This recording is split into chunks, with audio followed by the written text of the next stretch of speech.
Madam ఇది జరగదు. ఎందుకంటే కాంగ్రెస్ పార్టీకి పుట్టు బునాది నుంచి కాంగ్రెస్ పార్టీకి వీరాభిమానం ఉన్నది. ఎస్టీలు మొత్తం కాంగ్రెస్ పార్టీలోనే ఉంటారు.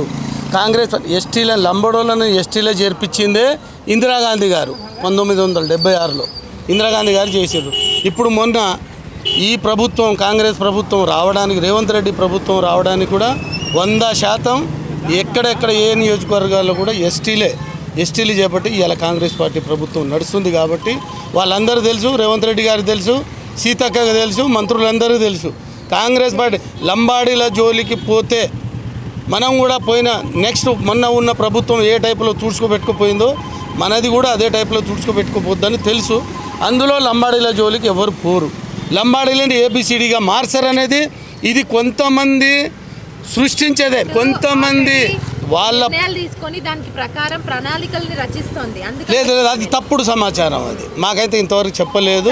అది కాదు. చెప్పేది ఏంటంటే ఇది కొంతమంది రాజకీయ నాయకులు వాళ్ళ పబ్బం గడపడానికే తప్ప వీళ్ళని తీయడానికి గోండులు కానీ రీజన్ ఏంటంటే తెలియజేయడానికి మేము ఏంటంటే ఇట్లా గోండులను మమ్మల్ని ఎస్టీలను విడదీయడానికి, లంబాడీలను విడదీయడానికి ప్రయత్నం చేస్తున్నారు.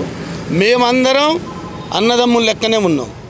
అందరం అన్నదమ్ముల లెక్కనే ఉంటాం ఉండబోతాం కూడా. కాకపోతే ఏంటంటే కొంతమంది రాజకీయ నాయకులు వీళ్ళని చిచ్చు పెట్టి మమ్ముల వాళ్ళనే ముందల తోయడం తప్ప ఎట్లా తక్కువ అవుతాయి మేడం? వాళ్ళకి ఏం తక్కువ అవుతుంది? వాళ్ళ ఏజెన్సీ ఏరియాలలో గోండులు వాళ్ళు ఉన్న కాడ 10th ఫెయిల్ అయినా కూడా టీచర్ ఉద్యోగాలు వస్తున్నాయి మాకు.